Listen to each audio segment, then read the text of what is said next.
Avec plaisir, je te raconte ça. Du coup, je vais le faire plutôt dans le sens inverse, en revenant en arrière.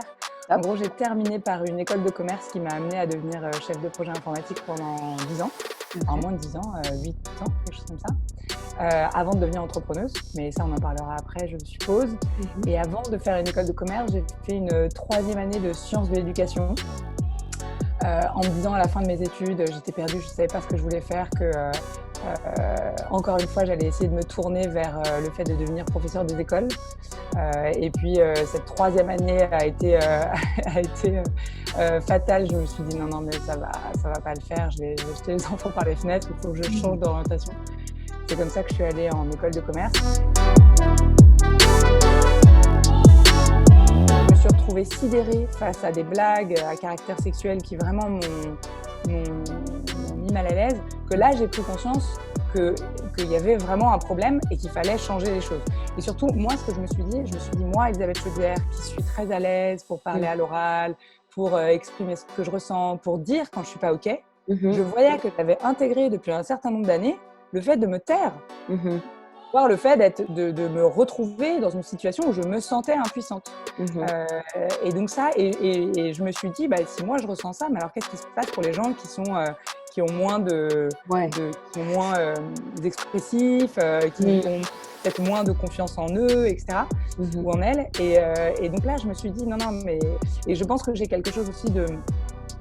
Je ressens ce besoin très très fort de défendre, Mmh. de donner...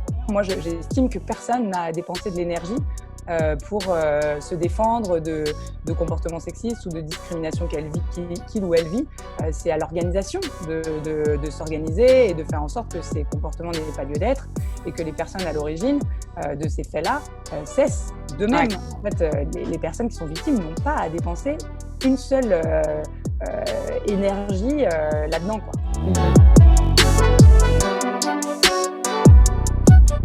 Quelqu'un m'a donné le bouquin de Virginie Despentes de King Kong Theory, Mmh. que j'ai lu et qui a été vraiment une révélation, je pense, qui mettait vraiment des mots sur ce que moi je ressentais très très fortement, à savoir le sexisme du quotidien. Ces injonctions normées, sociétales de tous les jours, ces toutes petites choses banalisées où on dit c'est pas grave, on s'en fiche, etc. Mais qui arrivent tellement souvent qu'elles sont très pesantes et qu'elles ont une influence très très grande. Et donc je pense que Virginie Despentes m'a vraiment ouvert les yeux. Et donc de là, j'ai vraiment, là pour le coup, j'ai vraiment bouquiné, j'ai lu les rapports du Conseil supérieur de l'égalité professionnelle entre les femmes et les hommes, je suis allée à des conférences, j'ai bouquiné énormément. Et puis j'ai participé à un hackathon qui était organisé par le ministère des droits des femmes à l'époque, qui avait plusieurs axes, et dont l'axe comment lutter contre les agissements sexistes, qui était une nouvelle notion qui venait d'être cadrée par le Code du travail. Et donc de lutter contre les agissements sexistes au travail. Et voilà, avec un petit groupe, on a proposé une solution digitale, un serious game, donc une solution digitale ludique, qui avait pour but de sensibiliser très largement. L'idée, c'était de dire, tout d'un coup, on sensibilise une tour entière au sujet et on en fait réellement un sujet, et du coup, les comportements vont changer parce qu'il va y avoir une vraie discussion interne, quoi. Il faut la volonté de découvrir plein de choses et d'être, in fine, une boîte à outils.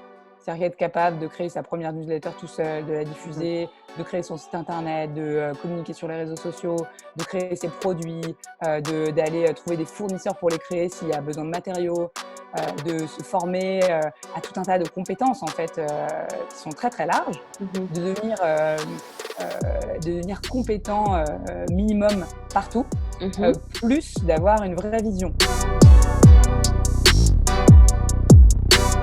La vision des Keyworks, c'est vraiment de sensibiliser le plus largement possible aux comportements sexistes au travail. C'est vraiment, moi je suis persuadée que ça a du sens de sensibiliser largement, parce que comme je te disais tout à l'heure, avant on sensibilisait le CODIR, les COMEX, les personnes qui étaient très haut placées. Moi je pense que pour qu'un sujet comme le sexisme, un sujet sociétal très fort, change, enfin pour que les comportements changent, il faut que tout le monde puisse s'emparer du sujet. Donc il faut proposer des dispositifs qui donnent envie au plus grand nombre de s'intéresser, de pouvoir se déplacer mentalement et de changer ses comportements. Donc pour moi, il y avait un vrai enjeu de format. je m'étais dit, on ne peut pas se permettre de faire du descendant, du présentiel, ça ne marchera pas. Je veux dire, ça ne fonctionnera pas, on n'arrivera pas à toucher les gens, surtout sur un sujet aussi sensible. Donc j'avais vraiment j'étais persuadée de ça. Et d'ailleurs, en 3 ans, ça n'a pas changé. La raison d'être est toujours la même et on est toujours en train de créer des nouveaux dispositifs qui soient innovants, etc. Le cœur de métier, c'est vraiment d'aller en présentiel ou à distance ou via des dispositifs ludiques digitaux, d'aller sensibiliser les gens ou d'aller les former. On a formé plus de 1000 personnes en 2 ans, parce qu'on va dire que la première année, entre 2017 et 2018, on a vraiment passé beaucoup de temps à essayer de créer le Serious Game qui n'a jamais vu le jour finalement. Donc en 2 ans et demi, on a formé plus de 1000 personnes. Quel type d'entreprise? On a des petites, des grandes. Par exemple, je peux le dire, parmi nos clients, on a mon ancien employeur, Accor Hotel, mais aussi on va avoir chez les grands Canal+, chez qui on est allé faire justement déployer notre dispositif par la réalité virtuelle.